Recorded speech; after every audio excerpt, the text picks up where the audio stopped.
Si mes calculs sont exacts, lorsque ce petit bolide atteindra 88 miles à l'heure, attends-toi à voir quelque chose qui décoiffe. À l'heure du goûter, on écoute le Magal West sur Westrack Radio. Interview, rubrique, micro-trottoir et musique sur Westrack. Nom de Dieu! Aujourd'hui, nous sommes le 1er décembre 2025, il est 17h.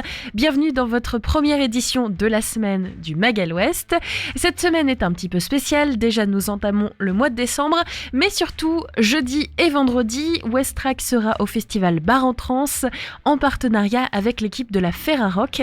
On vous concocte donc un plateau de 17h à 19h, 2 heures d'interview et de musique en lien avec les bars en trance. Il n'y aura donc pas d'émission jeudi et vendredi. Allez, pour cette émission, aujourd'hui, je reçois Michel qui va nous parler du chocolat, notre cuisinier préféré et plutôt gourmand aujourd'hui. Le Carré CIP propose des rencontres informelles pour les travailleurs sociaux. Margot nous en dit plus dans cette émission. Je vous propose aussi la découverte Ferrarock de cette semaine. Et puis, Lottie nous présente son nouveau single Atterrissage.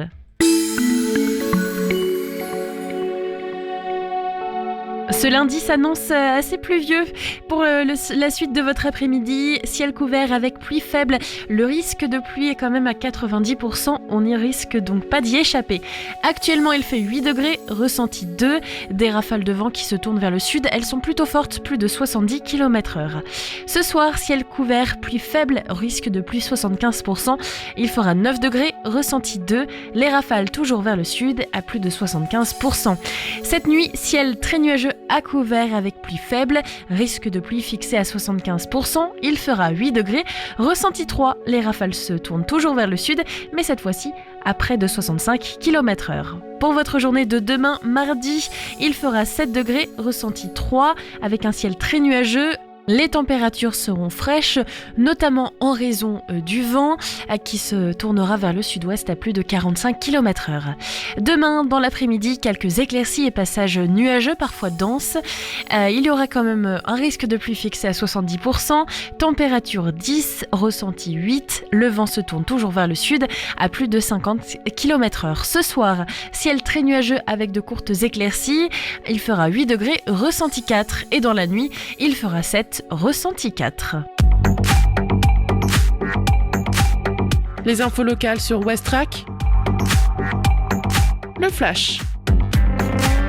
Bonjour, voici les informations locales de ce lundi 1er décembre 2025. Tramway dans les rues du Havre, le chantier de la ligne C est devenu réalité. Mise en place de basse vie, déplacement de réseaux de flux, préparation de terrain, travaux sur d'anciennes emprises ferroviaires, de la gare du Havre au centre d'Harfleur en passant par de grands axes de circulation, le chantier de la ligne C du tramway de l'agglomération est devenu réalité.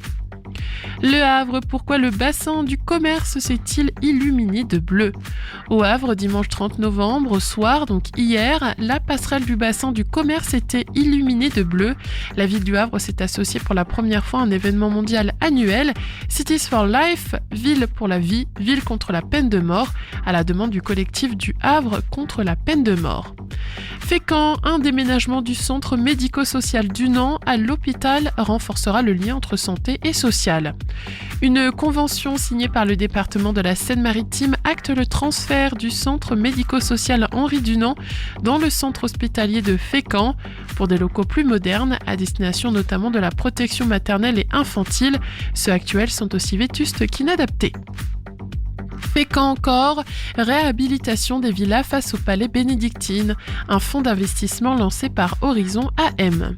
Après avoir acquis 3 villas historiques à Fécamp face au palais bénédictine, Horizon AM lance un fonds, Renaissance Patrimoine Fécamp, dédié à la réhabilitation et l'exploitation, afin de les convertir en 27 hébergements premium sur un horizon de 48 mois.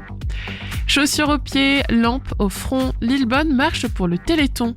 Une marche en nocturne, un gilet réfléchissant et un bol de soupe chaude à l'arrivée.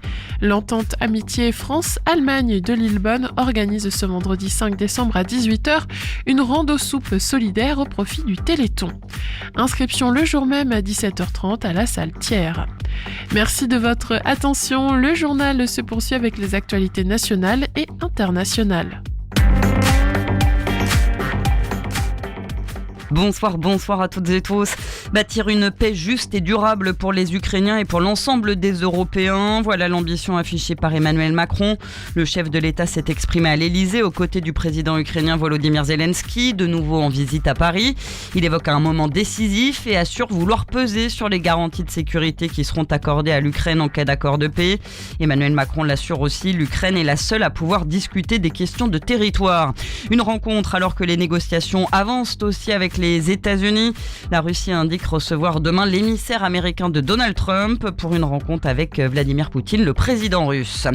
Dans le reste de l'actualité, les discussions sur le budget en France et des progrès en vue d'un compromis. C'est ce qu'indique le Parti socialiste après leur rencontre ce midi avec le Premier ministre. Sébastien Lecornu a repris ses concertations avec les partis alors que le budget de la sécurité sociale sera de nouveau examiné à l'Assemblée à partir de demain. Le PS défend toujours la suspension de la réforme des retraites et une revalorisation des pensions et des prestations sociales.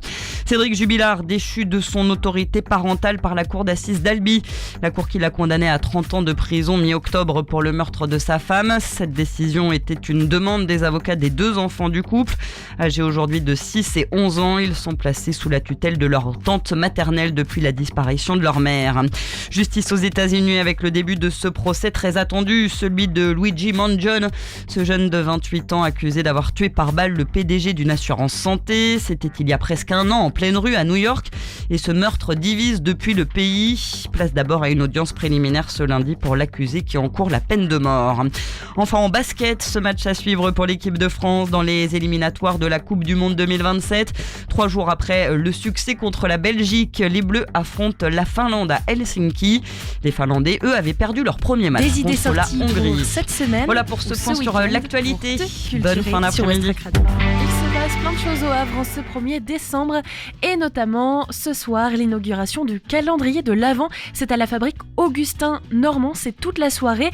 C'est le Louisiane & Co Jazz Band qui jouera en formation déambulation pour l'inauguration du calendrier de l'Avent de la fabrique Augustin Normand du Havre-Bléville. C'est donc aujourd'hui 40 rue Saint-Just. Et oui, si vous avez oublié de prendre votre petit chocolat ce matin, n'hésitez pas à le prendre si vous mangez un chocolat par jour dans l'attente des fêtes. Le Lavomatic Tour sera de retour demain à 18h30 rue Joseph Morland. Le concept est simple, vous amenez un titre, un slam, un poème, quelque chose que vous avez envie de partager et surtout de manière acoustique. Et puis enfin, concert de la tournée Tremplin Phoenix Normandie, c'est au Tetris à 19h30 demain avec les lauréats de l'édition 2025 de ce tremplin. Et on prend le temps de notre découverte Ferrarock. Et oui, cette semaine, une seule découverte puisque nous sommes dans une semaine spéciale préparation du festival Bar en Trance. On vous propose de découvrir Carnage Pink. Westrack et la Fédération des radios associatives Musiques Actuelles, la Ferrarock, vous partagent la découverte musicale du jour.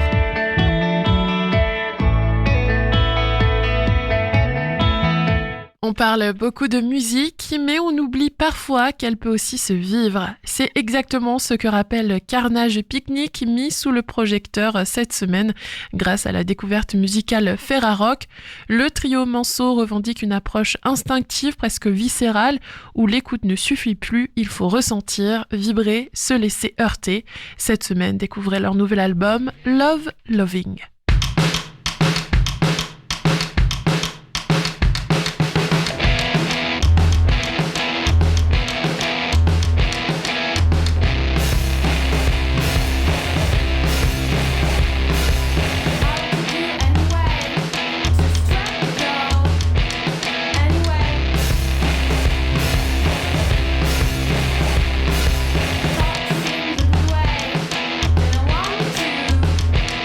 Anyway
Un an seulement après son premier EP, Silence as a Tone of Noise, Carnage Picnic revient déjà avec Love Loving, un disque qui a tout un manifeste. L'amour y sert de vecteur, mais un amour rugueux, frontal, porté par une énergie brute. Le groupe pousse plus loin ses lignes, durcit ses textures, comme si radicaliser son son était devenu une manière d'aller au plus vrai.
Et au milieu du vacarme, paradoxalement, se glisse une forme de douceur carnage pique-nique transforme le bruit en tendresse, la saturation en caresse, comme si bousculer l'oreille était une manière de mieux la chérir. C'est cette promesse singulière qui fait de Love Loving un disque qu'on ne se contente pas d'écouter, on l'éprouve. Le mag à l'ouest, info, divertissement et bonne humeur sur Westrack. Et tout de suite, un reportage signé Margot. Le Carré-Cip propose des rencontres informelles pour les travailleurs sociaux. Margot s'est rendue sur place. On va être sur un gros projet là avec peu de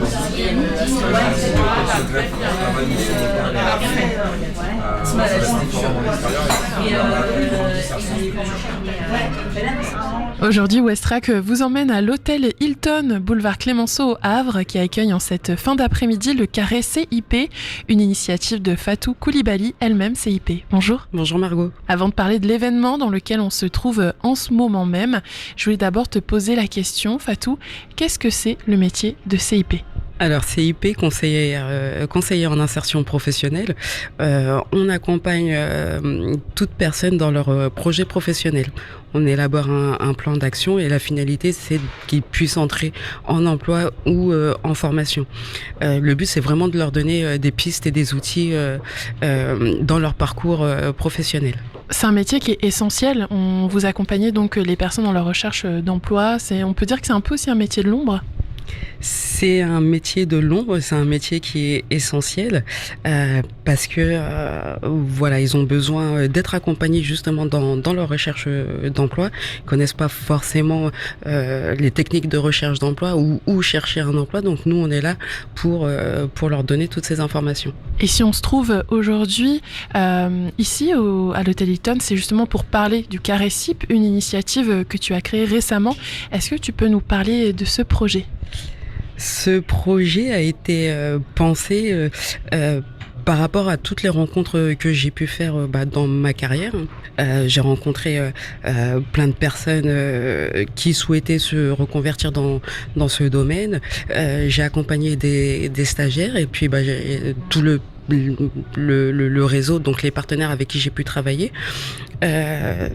Il est ressorti que ils n'ont pas forcément les informations pour pouvoir accompagner leurs bénéficiaires et donc je me suis dit pourquoi pas mettre en place une rencontre justement avec tous ces professionnels pour pouvoir échanger et pour pouvoir justement se faire son réseau.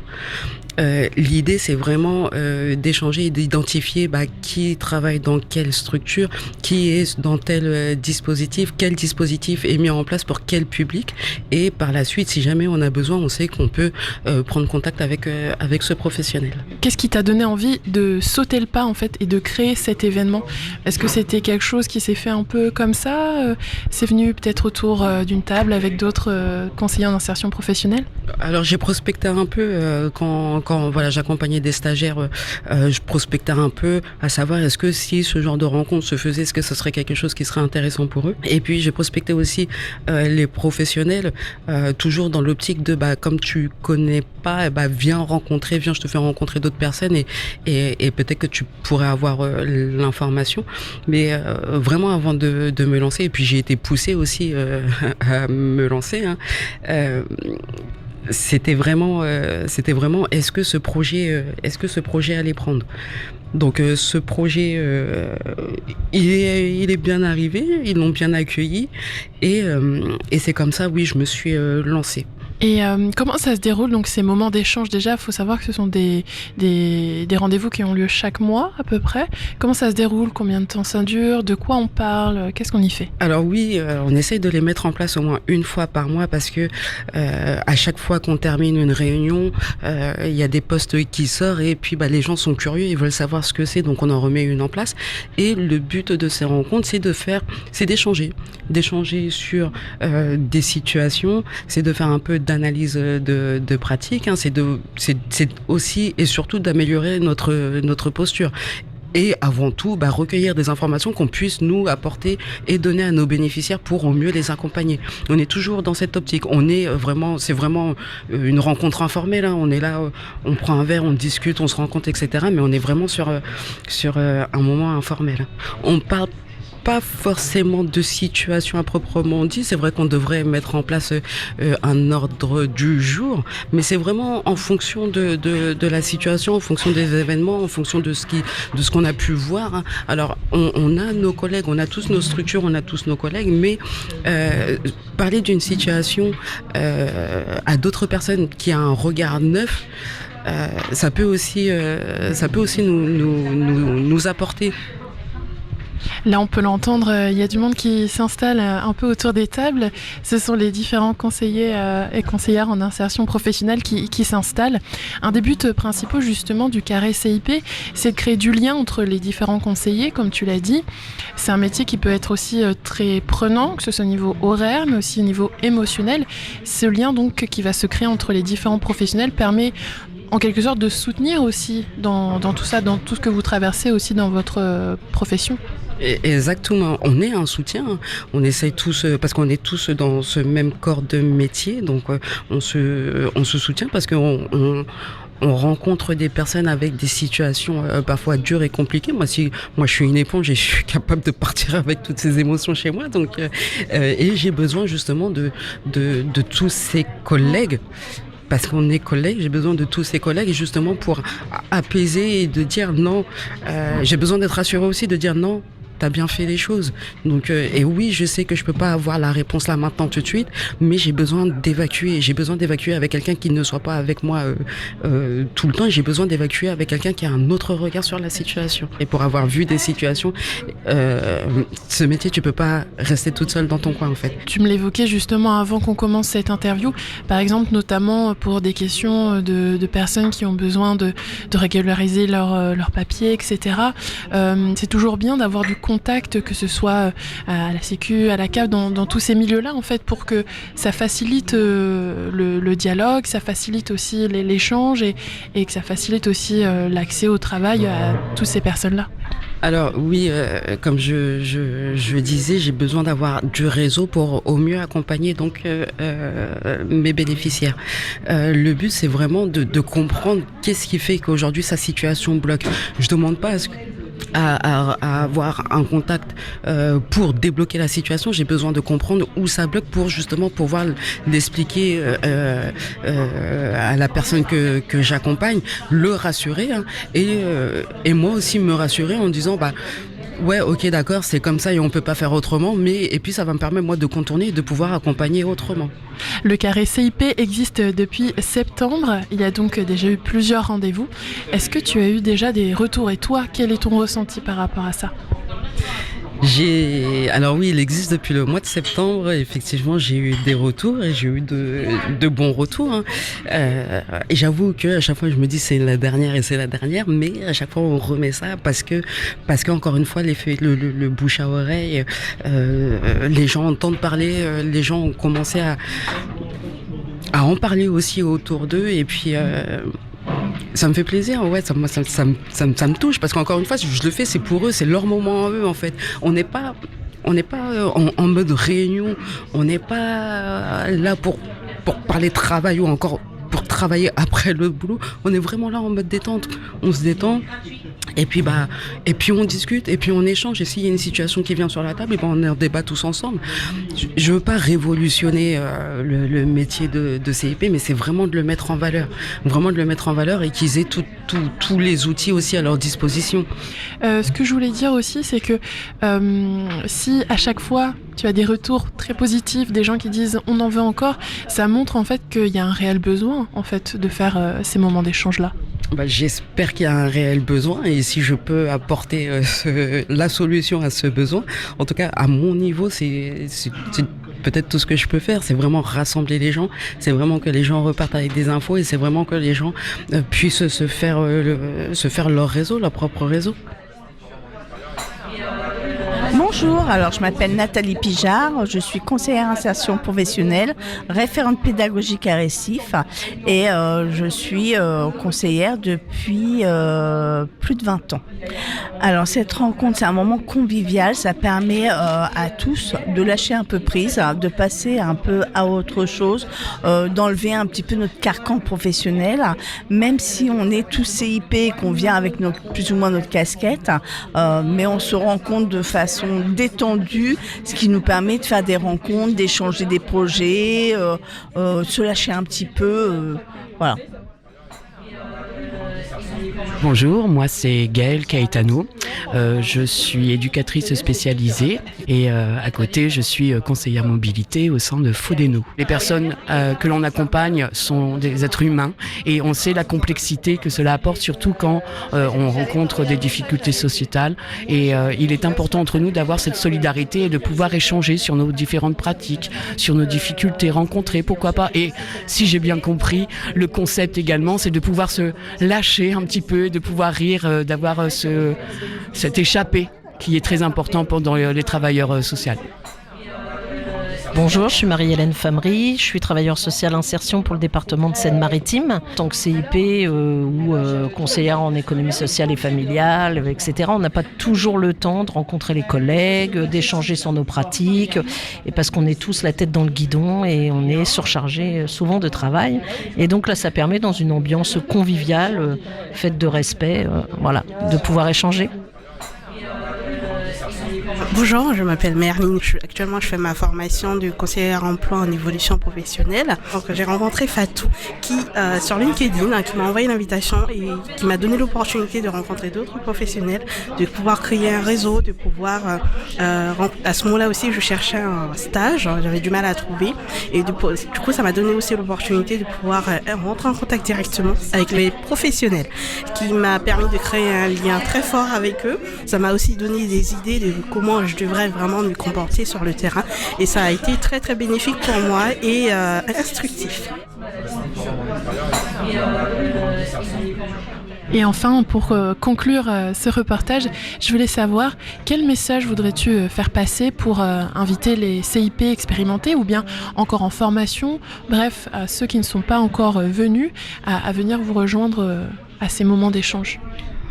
Venez comme vous êtes, venez avec vos questions, et puis on est une bonne équipe, on est vraiment dans la bienveillance. Et peut-être, là je parle pour celles qui sont en stage ou qui veulent découvrir le métier, voilà, peut-être qu'elles vont trouver leur structure de stage, peut-être qu'on peut les mettre en relation avec une structure qui peut les prendre en stage, ou ce que je souhaite, un contrat à la clé derrière. Mais en tout cas, une fois qu'elle va sortir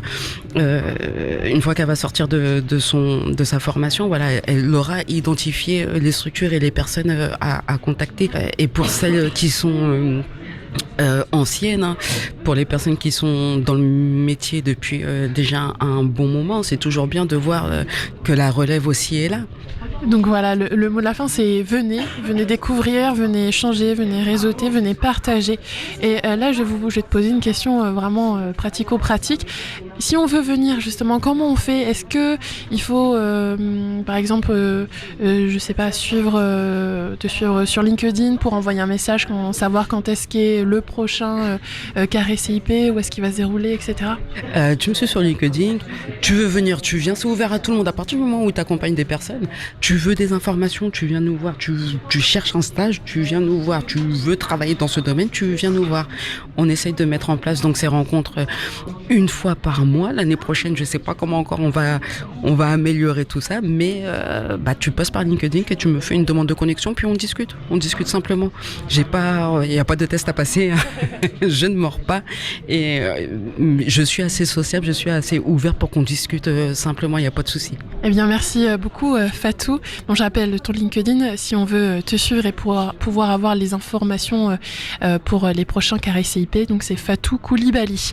Merci encore. Merci beaucoup, et j'ajouterais juste que les rencontres se font à l'hôtel Hilton parce que le cadre est propice à la rencontre. On est vraiment dans un cadre chaleureux et cosy, et on a besoin justement de ce cadre pour se décharger un peu de la journée qu'on a eue et puis de se retrouver dans une bonne ambiance.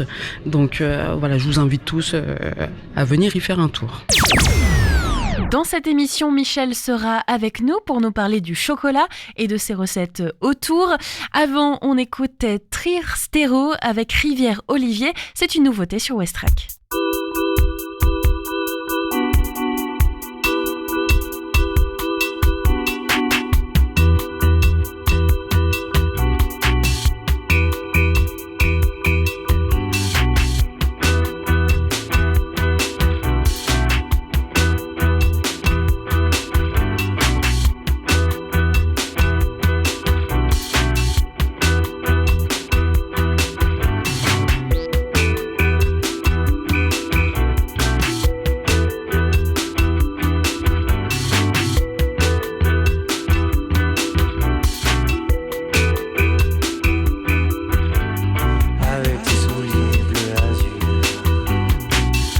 tire tes yeux décalés à surligner mon bel augure.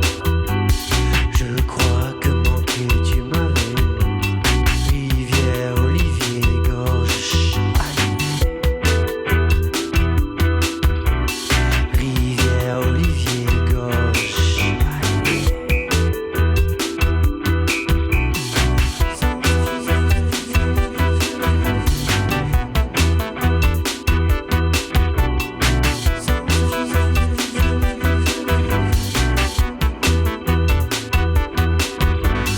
Lorsqu'un blanc cheval me demande comme tu m'avais montré les œillets. Avec toi jusqu'à l'heure. Rivière, olivier et gorge alignée. Rivière, olivier et gorge alignée.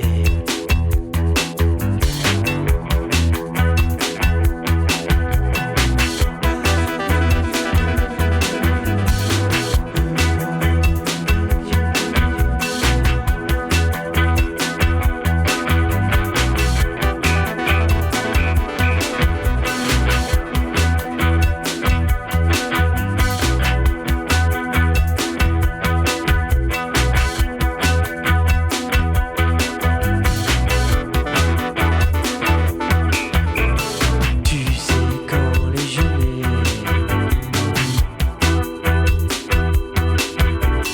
Tu sais quand les gelées déplorent leur seule joie. Là-haut en bas je t'attendrai. Passes à aux pieds levés.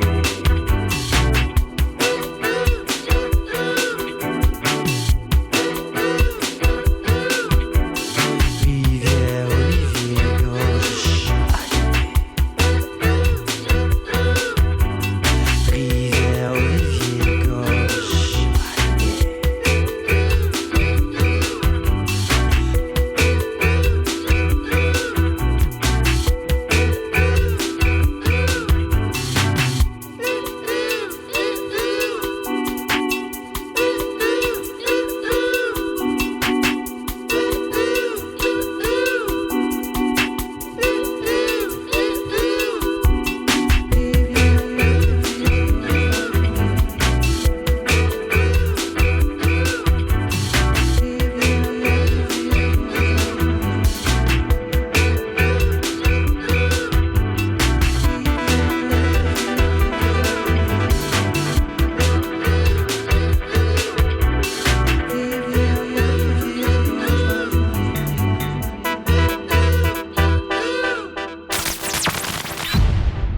Il est 17h35. Merci d'être avec nous. Vous écoutez toujours le Magal Ouest.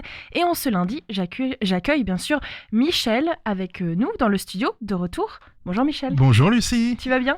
Fraîchement, hein. Fraîchement. Ouais, non, ça va. Ça va, le moral est bon. Pas de pluie à l'horizon. Non. Et puis aujourd'hui, on est le 1er décembre quand même. Voilà, calendrier de l'Avent. Et qui dit calendrier de l'Avent, bah chocolat. Tu l'as ouvert ton calendrier toi ce matin ?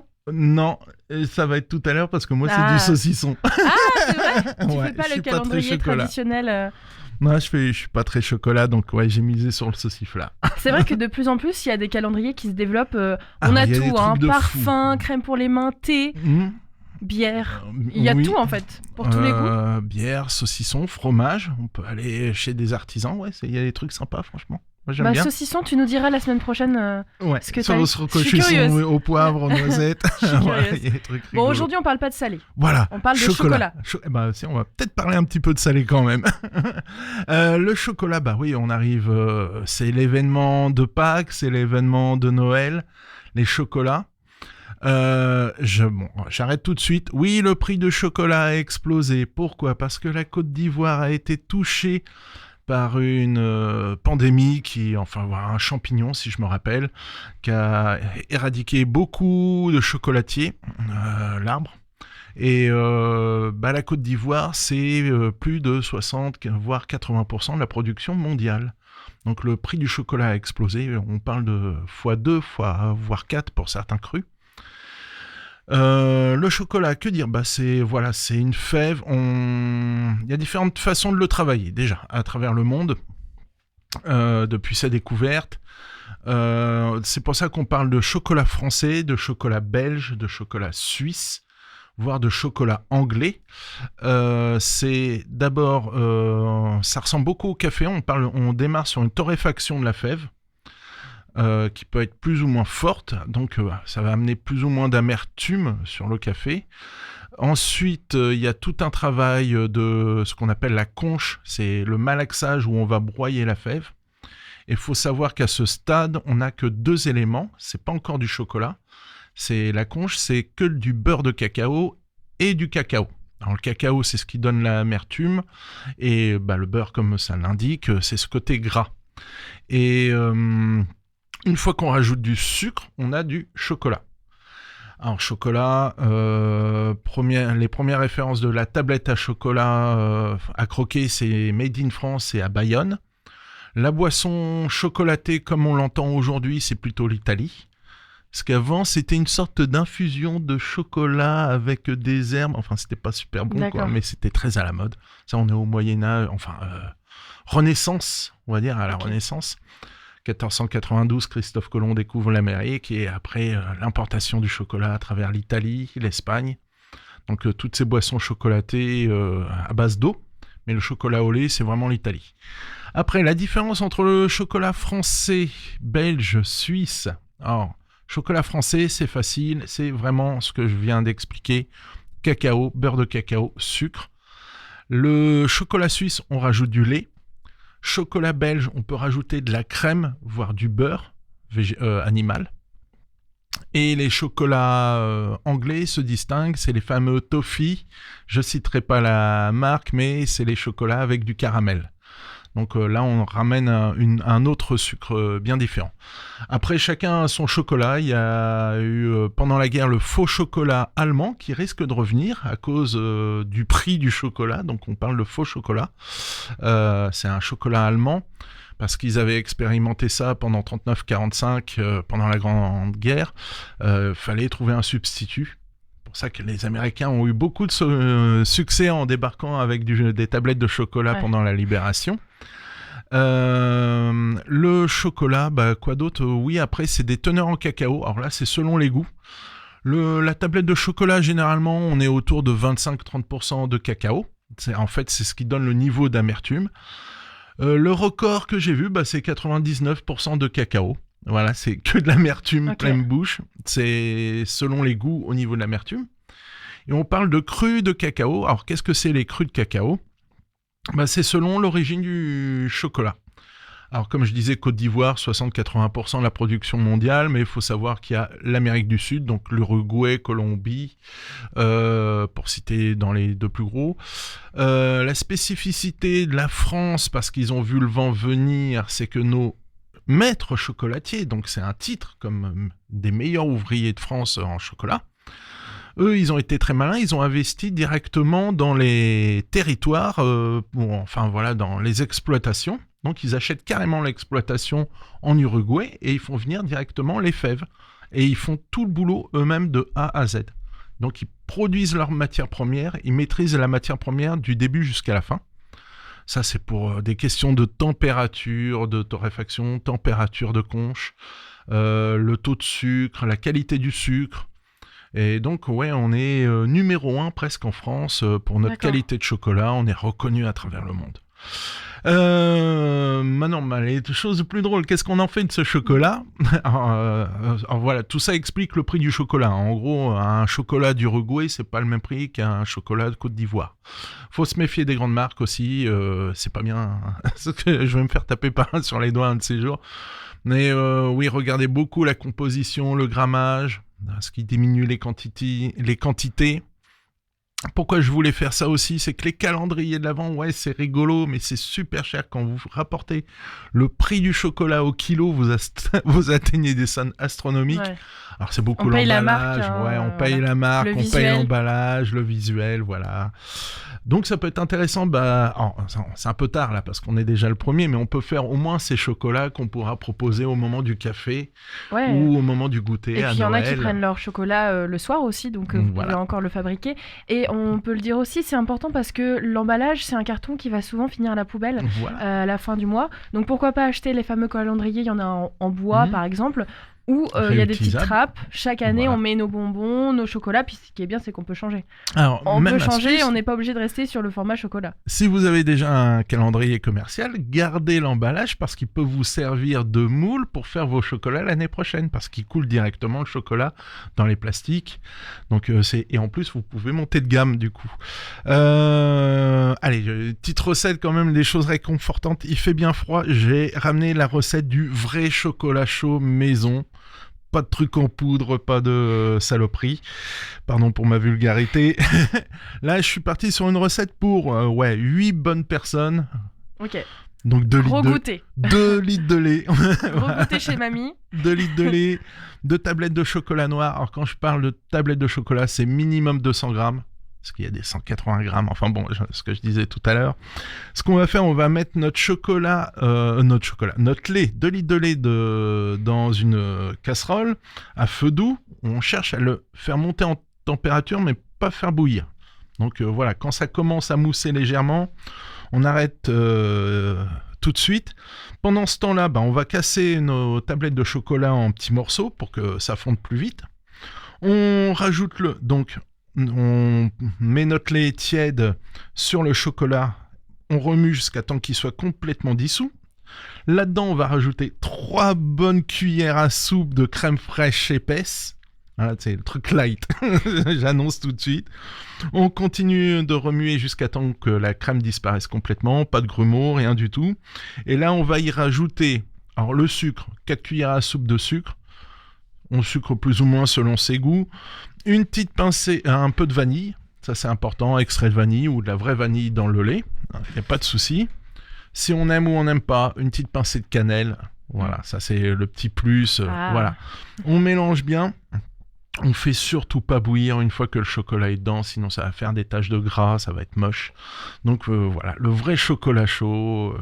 Après il y a des recettes espagnoles ça ressemble plus à des crèmes pâtissières, où on rajoute un peu de fécule. C'est pour tremper les churros dedans. Voilà, je donne la référence. Ok.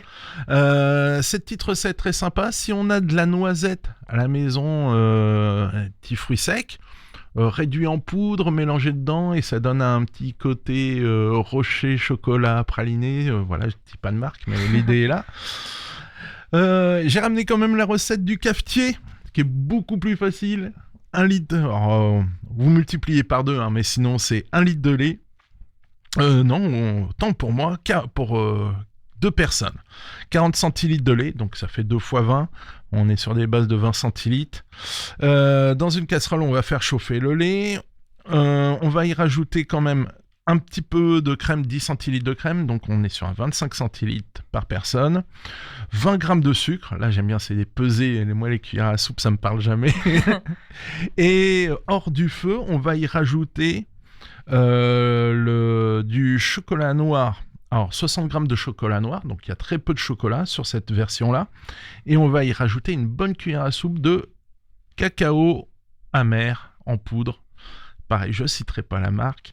Voilà, et on mélange bien, que ça soit uniforme. Ça, c'est la version un peu du cafetier. Quand on va dans les bars cafés, ils prennent le lait, ils chauffent ça à la buse, ils rajoutent la poudre magique. Et voilà, on a un chocolat chaud qui est généralement brûlant. On se brûle. Enfin, au pied des montagnes, c'est agréable. Ça réchauffe. Voilà, ça réchauffe bien. Je vais faire la version pour adultes quand même. Petite histoire, ça date de la Première Guerre. Les soldats avaient la ration. Je la fais chaque année, cette recette, mais moi j'adore ça. Ils recevaient des colis de la Croix-Rouge dans les tranchées, et nos soldats. Et dans ces colis, on y trouvait du lait en conserve. On y trouvait une petite fiole, une mignonnette de Grand Marnier et une tablette de chocolat. Voilà, la recette est là. on faisait chauffer le lait, on mettait le chocolat à fond dedans, le Grand Marnier. Ça, c'est la version des tranchées. La version luxe, on fait exactement la même chose. Grand Marnier, chocolat tablette, chocolat croqué et du lait chaud, bien chaud.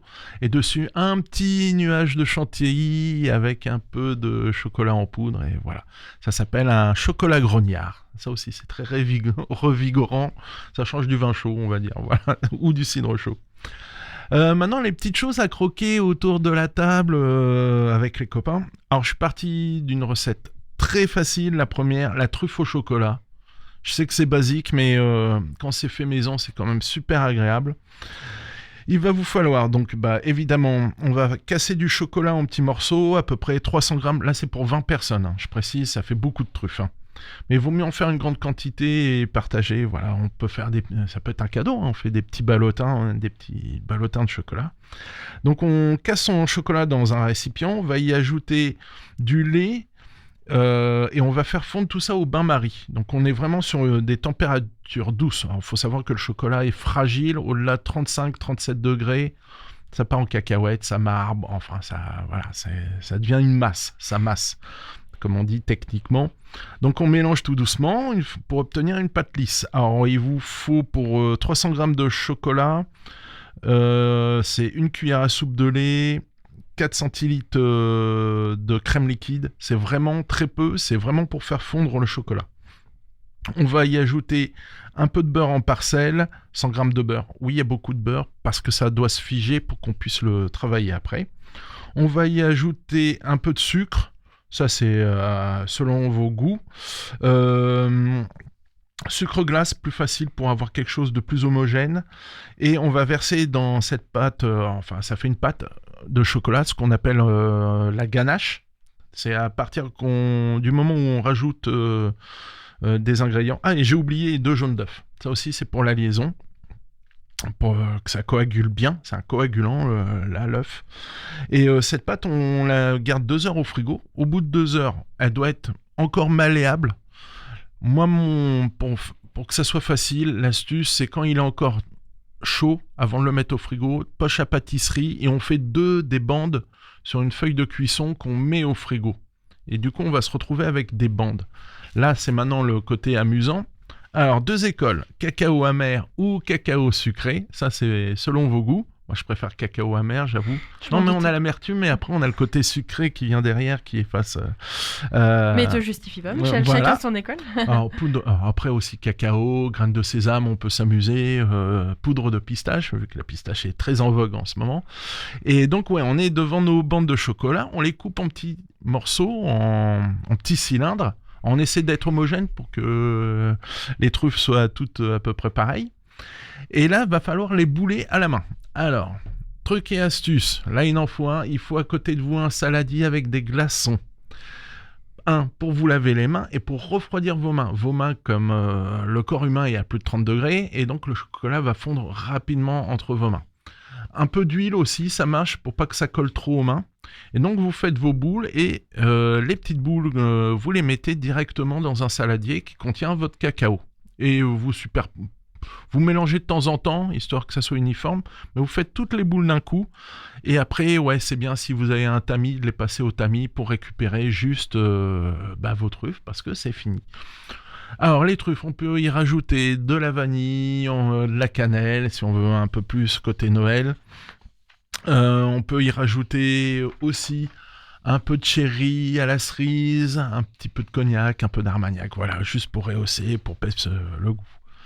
Petite recette toujours facile, les roses des sables. Je sais que c'est basique, mais voilà. Alors moi j'aime bien, c'est pas au pétale de maïs.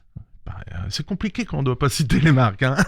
Moi ce que j'aime beaucoup, c'est au riz soufflé. Voilà, c'est une autre marque, c'est un autre truc, ça vaut pas riz soufflé, chocolat noir. En tout cas, on est dans le domaine des céréales. Voilà, c'est dans les céréales. Juste les proportions parce que c'est ultra simple à faire. 200 g de chocolat, 60 g de beurre, on fait fondre tout ça au bain-marie, on mélange aux céréales, petite cuillère, hop, on pose ça sur une feuille de cuisson parce que c'est beaucoup plus facile à décoller. Faut penser quand même à réserver 1 heure au frigo. Donc ça, c'est des préparations, c'est bien, on peut les faire la veille, même quelques jours avant, ça pose aucun problème, ça se conserve très très bien. Le chocolat se garde très très bien dans la mesure où, au pire, il va apparaître un peu c'est au niveau de la coloration. Généralement, qu'on perd chocolat, ça blanchit avec le temps. Le très bon chocolat. Si ça moisit, c'est que c'est du pas bon chocolat. Voilà. Normalement, c'est pas supposé moisir le chocolat, du tout. On monte en gamme. Un chocolat de Noël aux amandes. Et la même base, on fait fondre du chocolat noir ou au lait, selon nos envies. Petit aparté, le chocolat blanc n'est pas du chocolat. Je savais pas si tu voulais te lancer sur le sujet, Michel. Non, ce n'est pas du chocolat. On appelle ça la chocolat. vérité. La vérité, c'est chocolat, comme je le disais, composition minimum, c'est cacao, beurre de cacao, sucre. Dans le chocolat blanc, il n'y a pas de cacao. Donc, techniquement, enfin, par définition, c'est pas du chocolat. Mais bon, j'adore le chocolat blanc. Ouais. C'est juste gras, sucré, ça me convient très très bien. Donc, ouais, du chocolat noir. Revenons à mon chocolat aux amandes. Dans un bain-marie ou au micro-ondes. Alors, il faut savoir que les chocolatiers travaillent aussi au micro-ondes. Ils n'ont pas que des chocolatières. Ils maîtrisent parfaitement les temps de cuisson par rapport au nombre de kilowatts. Alors, donc ça, faites attention si vous avez des recettes au micro-ondes. C'est vérifier si c'est bien indiqué le nombre de watts, parce qu'entre un micro-ondes à 650 watts et celui qui fait 1200 watts, vous pouvez avoir des surprises à la sortie. Donc on y va doucement avec le chocolat. On le fait fondre donc au bain-marie, au moins là où vous êtes sûr qu'il n'y a pas d'erreur. On y incorpore dedans du beurre, donc pour 200 grammes de chocolat, on va y mettre 20 grammes de beurre. Alors le beurre, il est là juste pour la texture, c'est pas vraiment pour exhauster le goût. On mélange bien jusqu'à temps que ça soit homogène. On va torréfier nos amandes. Alors ça, c'est important. Toute recette que vous faites au chocolat avec des fruits secs, faut les torréfier. C'est pas pour leur donner un goût un peu café, c'est juste pour les sécher. Parce que le chocolat, il aime pas l'eau. Donc plus vous séchez vos fruits secs, plus le résultat sera fabuleux. Alors, si on n'a pas de four, on peut les torréfier à la poêle. Hein. C'est juste quand les amandes sont bien chaudes, ça suffit environ 5 minutes, 5-10 minutes, pas plus. On va ajouter nos amandes dans notre chocolat fondu. Alors, proportion d'amandes, 80 grammes d'amandes pour 200 grammes de chocolat, on est pas mal. On dépose ça, alors, comme on veut, soit en vrac à la petite cuillère sur une feuille de cuisson, un peu comme pour nos roses des sables. Ou alors, on triche, et celui-là, il est vachement bien comme astuce. Les moules à glaçons, c'est vachement bien parce que ça fait soit des demi-sphères un peu parfaits, des bouchées en plus. Un glaçon, un petit moule à glaçons, hein, pas les moules à glaçons où ça fait 1 décimètre cube, là, truc de fou. Non, mais j'ai un copain qui a ça à la maison. Des glaçons d'1 kilo, là, non, faut le verre avec. Non, un petit moule à glaçons à l'ancienne, qu'on retrouve souvent dans les frigos, qui sont fournis généralement dans les frigos. Voilà, ça fait le dosage parfait. Petit chocolat, et quand ça commence à refroidir, alors là, on peut pimper un peu le truc. Moi, j'aime bien, c'est personnellement le piment d'Espelette. Ça plaît pas forcément à tout le monde parce que un peu de piquant floral et après il y a le chocolat, ça rehausse le goût du chocolat. Si on n'est pas piment, fleur de sel, ça marche très très bien.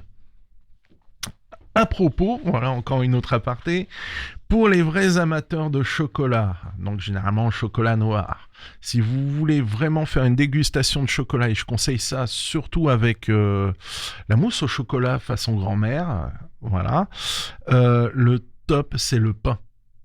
Faut éviter tout ce qui est pain de mie, pain au lait, pain brioché. Pas la peine de ramener du sucre, il est déjà dans le chocolat, donc déjà. Et les levures contenues dans le pain vont rehausser le goût du chocolat. C'est pour ça que nous, Gen X, on aime beaucoup manger le chocolat avec du pain parce que ça rehausse le goût du chocolat. Voilà, c'était un petit aparté. Alors, il faut savoir qu'il y a la confrérie des croqueurs de chocolat, mais je crois que c'est à l'Assemblée nationale, donc on ne peut pas en faire partie. Ah oui, d'accord. Non, mais c'est pas une blague. Faut vérifier, mais je suis quasiment sûr de moi. Allez, on monte en difficulté, on peut encore ? J'en ai 2, 3. Après, je m'arrête. Alors ça, c'est grâce à un beau produit qu'on trouve dans nos grandes surfaces. On va prendre 150 grammes de chocolat noir et 150 grammes de pralinoise. Qu'est-ce que c'est que la pralinoise ? C'est une tablette de chocolat pâtissier. Donc, pour vraiment faire la pâtisserie, c'est du chocolat qui contient déjà du pralin. Le pralin, qu'est-ce que c'est ? C'est 25% de noisettes, 25% d'amandes, 50% de sucre. Donc, la pralinoise, c'est très gras, très sucré. Voilà, donc c'est du pralin déjà chocolaté. Faut aller au sport le lendemain. Mélange avec du chocolat, mais c'est foutu, les fêtes, c'est mort. Winter body, moi, toute l'année, ça me convient très bien. On fait fondre notre chocolat avec notre pralin. Et on va y rajouter 60 grammes de beurre, au cas s'il en manquait un petit peu. Voilà. Toujours au bain-marie. Et là, moi, ce que j'aime beaucoup comme fruit sec dessus, c'est la noix du Périgord. Parce qu'elle a une acidité, parce qu'elle a une amertume. Et surtout, s'il y a encore la petite peau, elle a encore plus d'amertume. Voilà, mélangé à cet appareil. Pourquoi la noix là-dessus ? Parce qu'on a déjà des amandes et des noisettes. Donc ça va être déjà doux. Après, on peut être redondant, on peut mettre des amandes si on le veut. On mélange tout ça et moule à glaçons. Voilà, pareil, on cube et voilà, c'est fini. Allez, encore plus difficile, plus technique, alors, parce que plus on avance dans les recettes, là, plus on doit passer de temps sur les préparations. Là, il va vous falloir plein de choses. De la noix de coco râpée, du cacao en poudre, des amandes pilées, de la poudre d'amande, du chocolat noir, de la noix de coco râpée, 20 centilitres de lait de coco, 50 grammes d'amandes et de la purée d'amande. Ça se trouve, de la pâte d'amande, enfin c'est pas de la pâte d'amande, là. Sinon on va se mélanger de la purée d'amande, comme on peut avoir de la pâte de date ou de la pâte de pistache. Voilà, orientez-vous sur les épiceries orientales, je pense que vous n'aurez aucune difficulté à trouver. On va préchauffer notre four à 140 degrés, 150, oui ça marche aussi. On va étaler les amandes, ça c'est pour les sécher, on revient toujours sur cette torréfaction. On va la pousser un peu. On va aller chercher un peu la coloration, donc pendant 15 minutes, au lieu de 5-10 comme dans l'autre recette. On va hacher notre chocolat dans un saladier. On va porter le lait de coco à ébullition qu'on va verser dessus pour faire fondre notre chocolat. On va y rajouter la noix de coco râpée, la purée d'amandes, les amandes concassées. Et on rentre tout ça, tout ce beau mélange au frigo. Une fois sorti du frigo, c'est comme la ganache pour les truffes. Hop, on fait des petites boules. On roule tout ça dans le cacao amer et ensuite dans la noix de coco râpée. Donc là, on a vraiment des petites bouchées façon créole. Voilà, la noix de coco, c'est vraiment le truc sympa. J'ai pas ramené, alors c'est un chocolat pour ceux qui n'aiment pas le chocolat noir ni le chocolat au lait. Je citerai pas la marque, mais sur une base de noix de coco. En fait, vous reprenez la même recette. Vous mettez pas d'amande, vous mettez que de la noix de coco partout et vous mettez du chocolat blanc. Et vous obtenez ce fameux chocolat emballé dans un papier bleu. Voilà, tu l'as, hein, ça y est, tu l'as. Voilà. C'est ça ? Ouais, on n'est pas sur le même. Okay. Voilà, mais voilà, c'est un petit chocolat blanc, noix de coco. Voilà.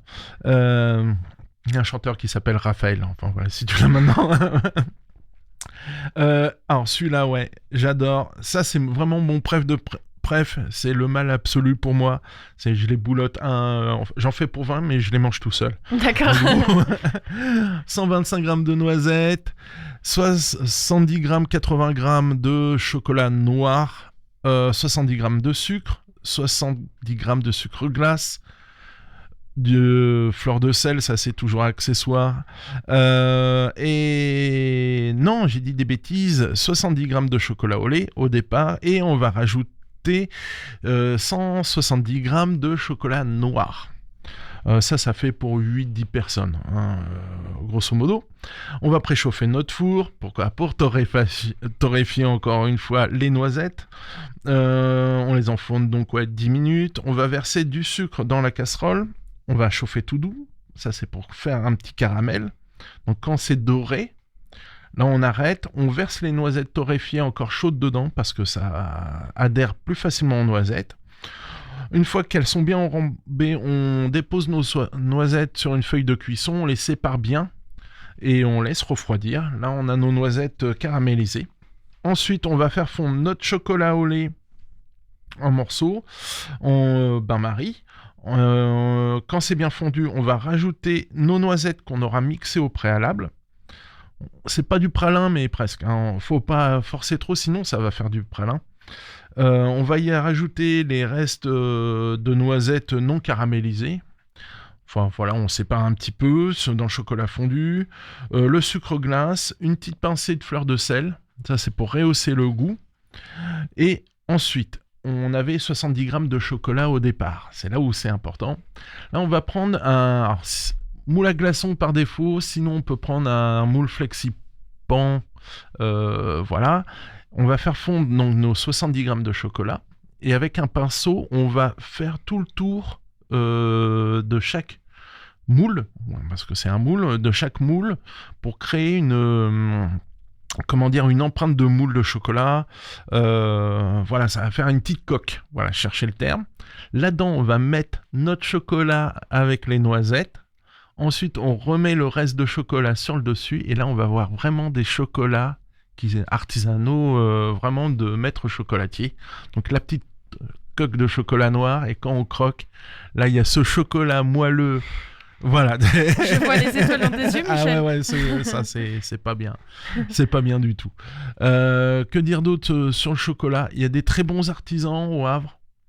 Je vais en citer, là par contre, je vais faire leur publicité, mais Maison Ouzou, qui est une institution au Havre. Il y en a plein d'autres, hein, je sais que près des Halles, etc. Feuillette, que j'aime beaucoup, c'est plus c'est artisanal, mais c'est une chaîne. C'est comme les boulangeries Feuillette, c'est artisanal, mais c'est une chaîne, je l'admets. Mais voilà, il se trouve sur la zone de la Lézarde. Rapport qualité-prix, je trouve que c'est très bien. Il y a des choses originales, il y a des crus de chocolat, il y a du chocolat pour faire du chocolat au lait, il y a de la pâte à tartiner, voilà. Et il y a aussi d'autres petites choses pour ceux qui n'aiment pas le chocolat. Il y a des macarons, des calissons, du sucre de pomme, voilà, des choses vraiment un peu régionales. Voilà, c'est les maisons que j'aime bien. Moi, c'est Ouzou, je reste à... pas de chocolat belge pour moi, chocolat noir, c'est très très bien. Voilà, 70%. Ouais. Voilà.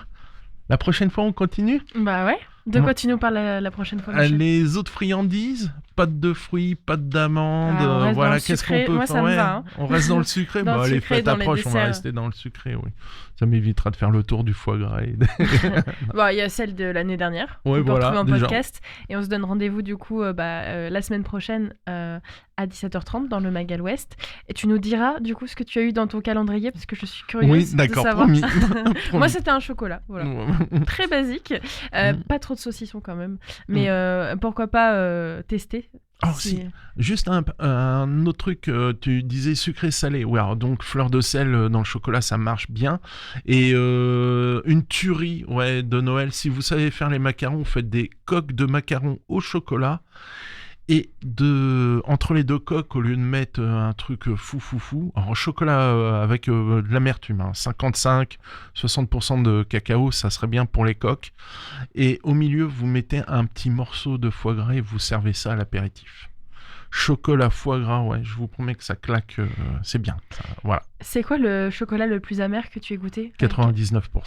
Ah, c'était... horrible. Ouais. Une expérience. Je crois que j'ai déjà goûté... Je monte à 60%. Ouais. Chocolat croqué, 60%. J'ai déjà goûté, je crois que c'était 68%. C'était du carton, quoi. Ah oui, en plus, c'est sec. J'aime pas beaucoup le chocolat déjà noir, donc c'était plus pour la blague.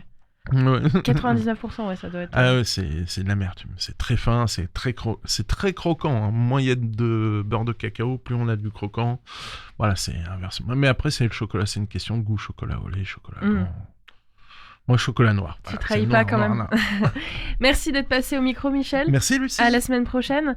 Je te propose qu'on se quitte avec ce titre qui nous vient de Lyon, qui s'appelle « Je n'ai plus peur » de Project Gemini. Et nous, on se donne rendez-vous demain pour un autre Magal Ouest. Très bonne soirée.